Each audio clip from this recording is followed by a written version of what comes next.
Hi everyone, welcome to Seeds. I'm Tracy. And I'm Kristine. Today Tracy and I, we're kind of going on a different angle a little bit today. We want to talk about fake shit. Plain and simple, fake shit. The things in our lives, the things in our world that are fake, the things that cause us to be fake, and really just how that affects us overall when we have to kind of just be fake and just, I think I'm just at a point where I think I've been going through a point where I'm just kind of tired of the fake shit. Mm-hmm.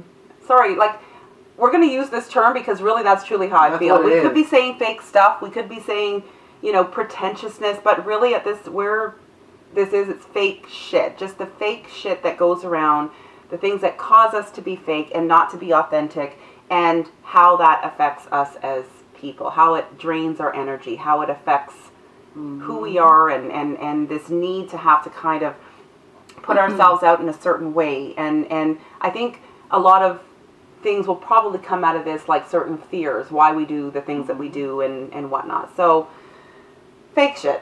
What are your thoughts on that overall? It's a kind of a big topic, and we can kind of zero in on some other specifics. Yeah, I don't even know where to start as usual, because sometimes, I think that for the it's hard to keep it real all the time, because you kind of, once again, are conditioned to play the game, but I think not keeping it real is what has kept society in the condition that it's in, which is... God.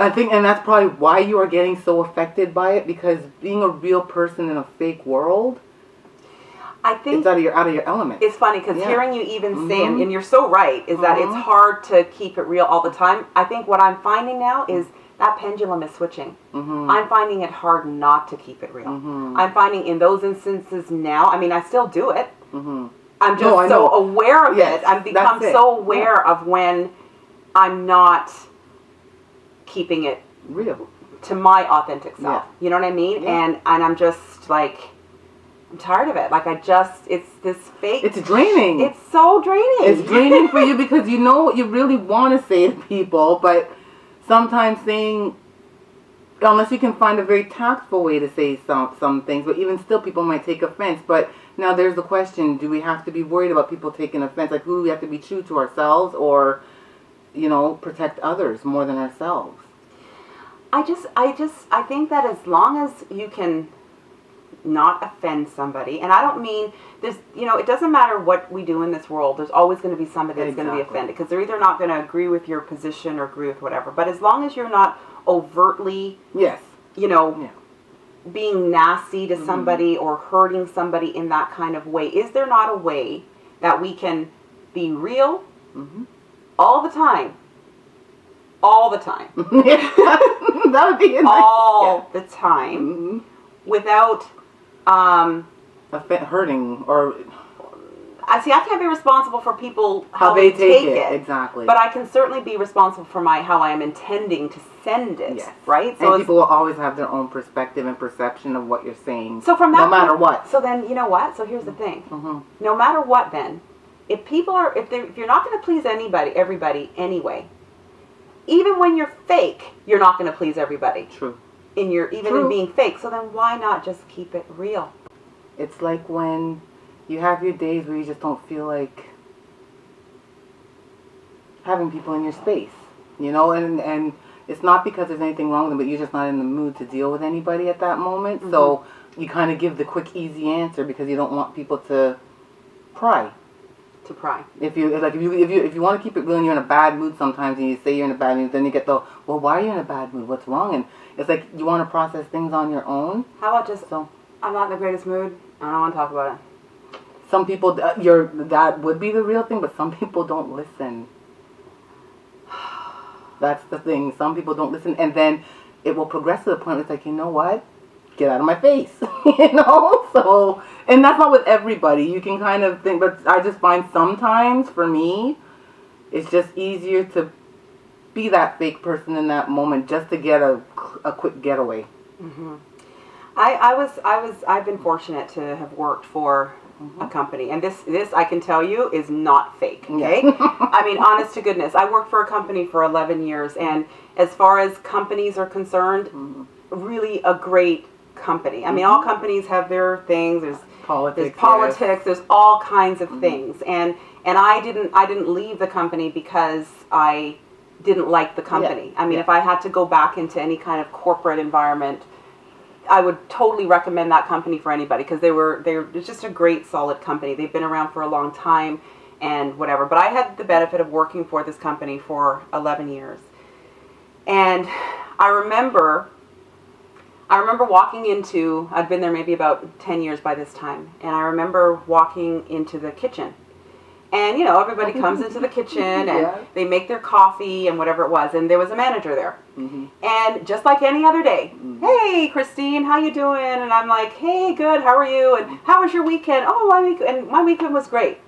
And I remember when those words came out, I really had a shitty weekend. Really and truly. I had a horrible weekend.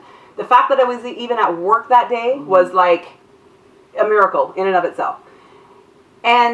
But I remember sitting there going through the motions and answering the question in the politically correct way, right? And gave the answer that most people would expect to receive, right?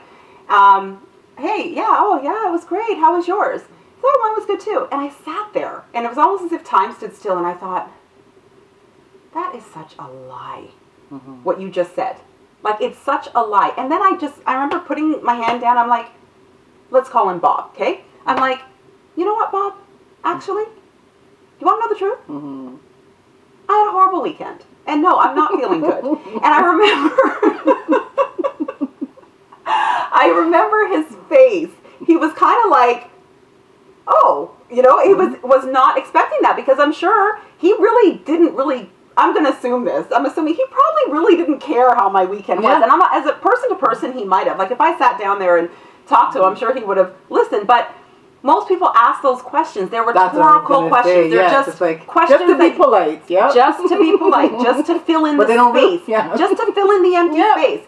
Chances are he was there in the kitchen alone. When he saw me walk in, he might have been thinking, oh crap, there's somebody here now that I got to deal with, right? So he had to deal in the politically correct way. Hey, Kristine, how you doing? So we fill in this space, right? With noise, with sound, with chatter. And I remember he was just sort of like, oh, and I said, I bet you no one's ever responded like that to you before. And we kind of laughed, we kind of whatever, but I think what's been happening is over a number of years, I've been feeling this impetus, you know, to be real to myself, because I just can't take the pretentiousness. I can't take it. Like, it's just so energy draining. It is extremely draining. I recall another incident with work, and I think I might have told you about this one as well, but there was a conference. We had an annual conference every single year. And at this conference, it was like a 3-day thing. They'd book a hotel, and everybody from the entire country would come, and you'd see all these people. And I remember you go through the motions. Hi, how are you? Oh my gosh, you look great. Oh my God. Like, you do the whole stuff, right? And I remember at the end of it now, we all were back at the office, and I was leaving to go to my car to go home. And there was this guy that I knew, and I won't say his name, but really, again, not fake, really great guy. And we're in the office, we're in the elevator now. It was just me and him. And we're leaving this 3-day conference that we'd all come from. And we're standing there, and I'm like, oh my gosh, that was a great conference, right? Okay. He's like, yeah, it was really good, and this and that. I'm like, yeah. And I sat there, and I stood there, and I'm like, and I just had to break it. I said, okay, seriously,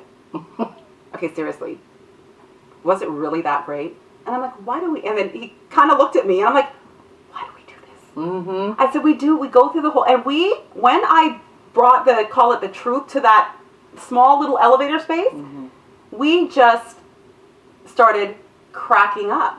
Because he related to what I was saying. It was so true. We do this. We all do it. We all do it. And it's like, we all do it. And yeah, it's funny that you say that, because I think, especially in a work environment, you kind of have to because of the guidelines of dealing with people in a work environment, you kind of have to keep it pretty level. You can't be real with some people at work. I don't think you can be rude, but can you not be real? I think it's still even difficult. What does real mean? Does real mean I got to spill out everything to you? No, and I don't think that. Well, maybe keeping it real is staying quiet. See, and this is what I'm saying. Like even that. See how you were saying like before you were saying sometimes you just do it because you don't want people in your space. Exactly. So, yeah, why not? Like, can we not just say nothing? Like. But okay, let's put it back in that situation, and people say, "How are you doing?" And I give the real answer, in a nice way. But I'm kind of in my own space right now, and I'd like to stay there, or maybe say it more tactfully. Maybe I'm not good at being tactful either. I have a very short filter from the brain to the mouth, and it almost comes out as I think it. Yeah. So to me, it is easier, and it's so funny because even my daughter, she can call me on it now. Yeah. She sees it. Plain as day. She's like, "Mom, I know you were just being fake. You didn't think that was funny." And what do you say to her in those? And I tell her, you know what? I tell her the truth at that moment I didn't really feel like getting into anything. But I said, and it's not. It's good to tell exactly how you feel. But I also told her that because even like when she called me out on it, it kind of made me wonder. She's watching me, so what is she learning? Right, so she knows how mom's really feeling. Yeah. But she's seeing mom put on this show in this facade, and then she calls you on it. Right? Yes. So then even that, I'm saying, like, what are we even teaching our kids about being fakeness, right? Like, and it's not a good lesson that I'm teaching her at all, but I do sit her down and tell her exactly why I did it, and that sometimes it's just easier for me to do it that way. But she just laughs. She laughs at me, and she's like, "Yeah, I saw that." She goes, "I caught it." But I told her to be true to herself, to always be true to herself, no matter what, right? Yeah. And that is, in that moment, I'm being true to myself. That's right. Yeah. Yeah. And so I have been accused of not being very tactful, so sometimes I have to take that road to keep things. Well, it's the path of least resistance. And I mean, that's my, that's my MO sometimes, the path of least resistance. That's beautiful. And like I said, we all do it, and I do, like if I'm close to somebody, then I'll tell them that I'm not feeling so good. But I also think there's also the other side, like you said before, where maybe that person doesn't even really want to hear your problems. It was just an easy, "Hey, how you doing?" Because I have to say it. Well, see, I don't think that the question, "How are you doing?" has to mean that your problems have to be put on the table. Yeah. But I think if you're, "How are you doing?" Okay, I'm not even going to say for anybody else. I'm just going to say for me. Yeah. "How are you doing, Kristine?" And I'm feeling like crap. I find I'm now, oh, I'm great. How are you? I've just lied. Yeah. And I feel that. The other route where you say, "I feel like crap." Okay, and that's what I mean. I've done that, and I'm not always. I mean, I'm learning to do that now. Yeah. "How are you doing, Kristine?" Not, you know what? Not the greatest. Not the greatest, but you know what? I'm trudging along. Okay, now let's say I'm the other person you're talking to, and I don't really want to hear your stuff, and I'm like, then why'd you ask me? Okay. Why'd you ask me how I'm doing? Then that's where the fakeness comes in. Well, I felt I had to. Okay, then let's talk about that. Then this will be a seeds episode. Tell me why you felt the need to ask me how I'm doing, and you really didn't give a damn. Because that is what I'm talking about. Yeah. It's not even just how I'm behaving. It's why are you? Do you care how I'm doing, or do you feel because of the environment you're in, you feel it would be rude to not ask me how I'm doing? Yes. Well, here's what I'd say. I don't want you to ask me how I'm doing if you don't care how I'm doing. And then, how dare you ask me how I'm doing and you really don't give a damn how I'm doing? And my thing is, then if you're asking, why are we in a society? Exactly. Why are we breeding this nurturing a society that is fraudulent, is so fake on every single level? And I'm just tired of it. I'm just tired of it. I find another thing, again, another great thing that came out of that company that I work for is they made us do this this test. I forget what the name of it was, but it was a fantastic test. It was a series of I don't know, there might have been 100 questions or more. They were very, very in-depth questions to sort of determine your personality, your natural personality, and your work personality. And it really was a very extensive test. Like once it came out, I should let you read mine because it was probably a book of like 30 pages of what it brought out about your personality in different things, what motivates you, what doesn't. But what I found was interesting is the reason they do it is to determine how much energy, or at least one of the outputs or variables is to determine how much energy you're spending and using in your work function, which is unnatural to you. Yes. So they would look at, okay, you're this type of personality, but in order for you to do this job, you're stretching yourself so much. So it was interesting that people who they, when they looked at the graph and they found out that they were much the same at work as in this function, these people were generally very happy, relaxed people. They didn't have a lot of stress because they didn't have to stretch so high or so low in order to function at that particular job, outside of who they naturally were as people, right? But the ones where this was down here and this was way up here, these are the people that they're tired at the end of the day. They're tired at the end of the week. They're stressed out at the end of the year because it's taking so much energy out of from who they naturally are to who they have to be. So for instance, if you're more of an introvert, for me, I don't think I could ever really do sales. Yeah. Because sales means I got to be in your face in a bubbly sort of thing all the time. For me, I'm a very, I need my isolated space. I don't like to be in people's face in that kind of way. So I imagine that if I was in a sales function, probably within, I'd be stressed from day one, just the idea of it, but I'd probably be extremely stressed out because I would be having to pull so much out of yourself, out of myself in order to get the results that the company or whatever would be looking for. And that is, I would love to read it, because I think that's the problem, and that's the society we've created. And if it would be good if they had like a mini one that people could do at the beginning of getting their job, so they could figure it out. They can figure out where the best aligned is for that person. Because I know when I used to go into work at my last job, that I was in an office setting. I think I still kept it real, but not necessarily in a positive way, because I was told I'd literally have a force field around me. Yeah. Because I guess I was in that, I'm like you, I have those moments where I want to just be by myself, but I'm at work. And I was the receptionist, so I was at the front desk. So everyone comes up to you, and I guess maybe that helps breed the fakeness too, because everyone's walking by, hi, and you have to be that chipper person. You're the face of the company. Exactly, so you have to put on that face all the time. Yeah. And, but unfortunately for my coworkers, once they got to know me, they said they could feel a force field around me. Because that was the moments, and it was literally sometimes I'd be like, unless it's important, don't talk to me till it's 11 o'clock. Which is not a good way to operate in an office, especially when you're the receptionist. But see, you're keeping it real. But at least you're keeping it real. I kept it real, but that's what I'm saying. I did keep it real. I absolutely did, and they could even attest to that fact that it's true. But how did it make them feel? I'm sure, and then from the responses that I get, they'd be like, "Oh, okay, stay away from her." You know what I mean? Like, oh, that's not good either, though. Well, it's not good in I'm that true to moment. myself, but what it did do, at the very least, it probably made you and probably them recognize this is not where I need to be. I know I can't stay in this function. So, was it good or wasn't it? Whereas if you hadn't done that, I loved it. If you hadn't done that. It was a great job, but was it and I loved most of the people. But was that function the job for you? The ideal job for Probably not, because it's true, those days that I want, obviously not, because those days I wanted to be alone, I couldn't. You know what I mean? So maybe it would have been better if I was stuck somewhere in the back or whatever, so then I can come out on my own like a turtle when I wanted to see people.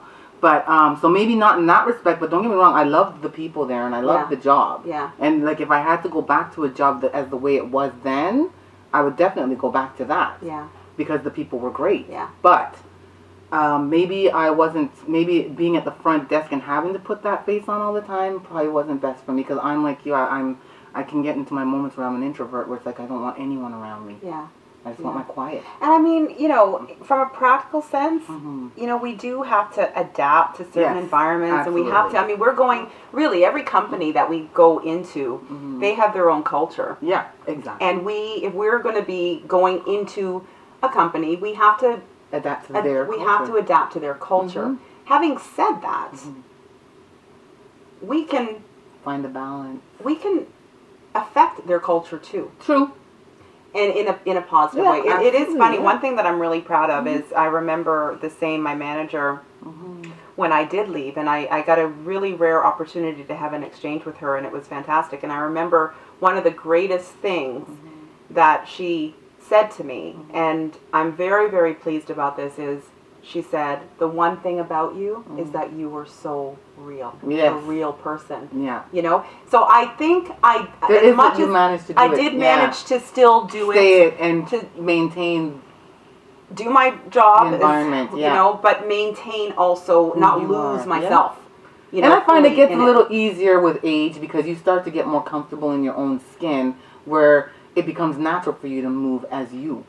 Yeah. And not have to play games, and you learn to maneuver yourself and let people know, like, this is who I am, and I'm hoping it's what you're looking for. You're right, because when I was younger, it wasn't like that. That's what I was going to say. Like, when we're younger, we really, there's a huge identity thing that we're doing and trying to figure out our identity. And I think a lot of the times we're with our friends and we're somehow influenced. We haven't yet developed our voice. We haven't yet developed who we are.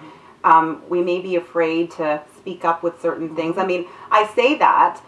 I've always been one of those sort of speak up person. If I saw somebody, and I know you were the exact same way, where they were being treated, whatever, I would always protect the underdog. Always.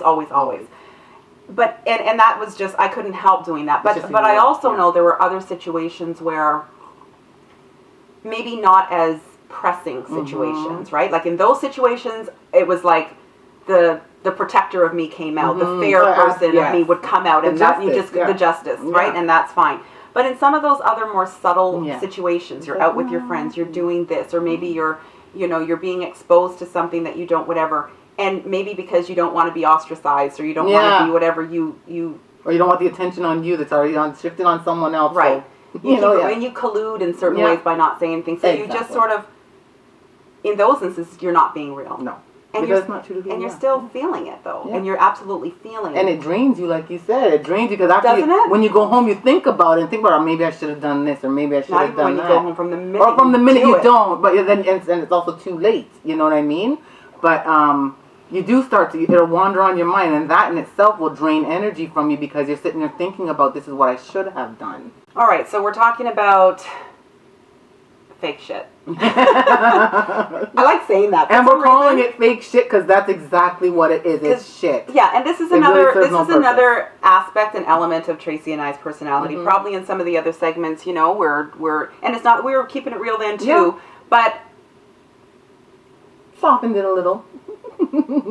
Yeah, but now it's just about fake shit. It's about keeping it real and trying to be real to yourself at all times, and why that is so important in our lives. Like so many we were saying too, like when we go into a new company, or if you're in a school, there's certain cultures that you are walking into. Certain institutions have their own culture, that if you're going into it, you have to sort of assimilate yourself into it.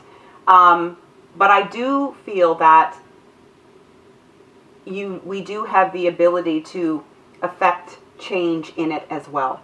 I'm glad you said that, because it's true there. Because I can think in every company I've been where I've affected it positively with who I stayed as I was. Yeah. And then there were the ones that took it negatively. Yeah. Because, and I found and those are the ones that said, "Boot, you're going out." Yeah, exactly. We can't I found I found the ones, that's exactly what it was. The ones that didn't like it were the ones that couldn't handle truth. That's right. They didn't like it. Even if you were as tactful and diplomatic as you could be, they didn't like that because you're a trailblazer, and some people don't want trailblazers. That's right. They want the little. Whenever robots. I hear you use the word minions, it makes me laugh. That word makes me laugh. But it's true. In order for some companies to operate and survive, they do need the people who are just going to follow the rules and do as they're told and whatever it is. And there's places for that. But I think that And that's really what it comes down to, right? It's not for me. Yes. And I think that the more we become more truer to who we are, the more we're going to be a lot more creative in the places that we're going to let ourselves be. Absolutely. And we're going to attract to us the places that are better suited for us, right? It's not to say there's anything wrong with how companies operate. I mean, no. we learn sometimes from the contrast. We learn so much about who we are based on being in places that are not aligned to who we are. Exactly. You know, and we begin to then sort of get a focus on who we are and therefore, you know, so. Absolutely, Yeah, this whole keeping it real. I'm just in this space, Trace, where it's I just think with everything, and I know you and I both have kind of been on our own sort of personal, independent, and yet with so many parallels, really. Yeah. But this whole authenticity thing is the name of the game for me. It seems to be the running thread of what you really, because to me, authenticity is truth. It is truth. It is truth, and once it's you waver from your truth, exactly. Once you even step outside that line, that's why you're uncomfortable, because you're not used to being out of line with your truth. Yeah, living, breathing your truth, and to the degree that we can do that, I mean, in every instance, you know. And I think the key of it too is that no matter what side of the fence you are on, is to always respect other people's opinions. Always respect other people's opinions. Don't expect people to have the same opinion as you. Yeah. And you don't have to like their opinion, but allow them to have it. Well, that's true freedom, really. Because when you're not affected by anyone's opinion, if you're affected by someone's opinion, you're truly, there's still more work for you to do. Yeah. You know? There really is. I know there's still more work for me to do in areas. I know there is, and I think even in that, because sometimes I think I'm at risk sometimes of having my view, and because I feel that, you know, if only they could see a perspective or see or employ this principle more in their lives, then they would be able to, you know, because it worked for you. Because it worked for me, and it's not to say that it couldn't work for them, but they're just not. Maybe they're not there at that. Or maybe it won't work for them. Maybe it won't work for them. But when we're talking about truth, employing truth. See, and I'm saying this. It's hard for me to say that maybe truth wouldn't work for them. It's very difficult for me to say. I can go somewhere else with that, but go on. Go on, say what you're saying. Yeah, it's just it's very. I just think there's certain universal laws that work for everyone, and I believe truth is one of them. Okay, if you're coming from that aspect, then absolutely. Yeah, so in that whole element of the truth shall set you free, I mean, I believe that so much that I can't imagine that principle wouldn't apply to everyone. I absolutely agree. It would apply to everyone, that principle, but you also have to take into account their perception.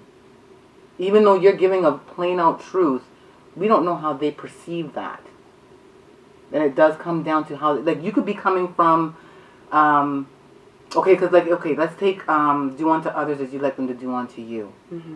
Everyone can interpret that in their own different way, even though it's so matter of fact when you hear it.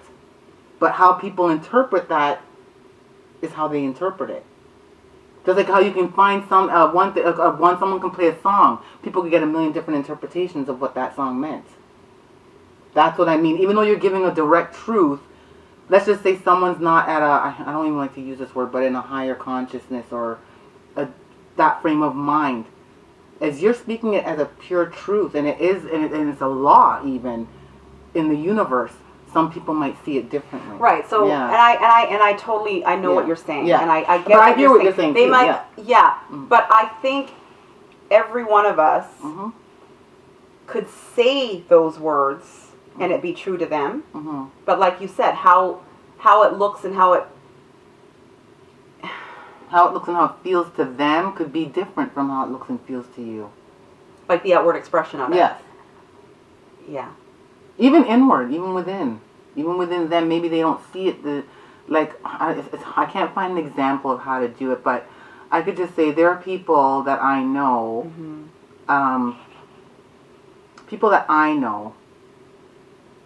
and I could just say a direct, like something that is already there on paper and it's direct. They could have a completely different perception of what it is than what I saw it as. Well, that's why there's a gazillion religions out there. Exactly. Right? That's what I'm saying. You've got the Bible. Exactly. Thank you. Out from the Bible, there's all these different interpretations of what what the Bible's saying. Yeah. So that I know that's kind of an open. It's really open, but that's kind of what I'm trying to say. And even though you're coming from a place of complete truth, people will perceive it how they want to perceive it. But just that one statement, the truth shall set you free. Do you think there's anybody who would disagree with just the statement? Now, just the statement, or would they say no? The truth isn't a good thing. Believe it or not, I can't believe I'm actually going there. You want to know why? Because some people decide to keep their heads buried in the sand. There are people, unfortunately, that that statement alone, they may think. Okay, let me. Sorry, I gotta sit. I'm not saying they're living it. Yeah, no, I know. I'm not. Yeah. That's what I'm trying to really. Yeah. Absorb. Okay, so the truth will set you free. Okay, on that statement, I don't think anyone would disagree with that. Okay. No, not that statement. Okay. Okay. Whereas with the Bible or any other holy books, there's tons of statements, which then leaves a lot of things open for interpretation, right? Yes. But if you're just looking at one statement, right? But yeah, we can talk about buried in the sand people, where people choose to be ignorant to protect themselves from the truth. Yeah. Because the truth, it sets you free. But they don't want to be free. But they don't want to be free from what the lie is giving them. Yes. Okay, we're in a whole... So some people, they want to keep either their head in the clouds or their head buried in the sand, but they don't want to live in the real world. They don't want to exist in the real world. That's the difference. Because the truth, yes, it will set them free, but sometimes people don't want to be free. Okay, Tracy, we're going to end this segment, but I want to talk about that more. So can we do the next segment on people who don't want to hear the truth? Absolutely. I think we should. Tune in to our next segment, because that is what we're going to be continuing this discussion on right now. So, for this segment of Seeds, Tracy and I would like to thank you for tuning in. We want to hear what your thoughts are and on this topic and on any other topic that we've had before. And we'd like to know what seeds you're going to plant today.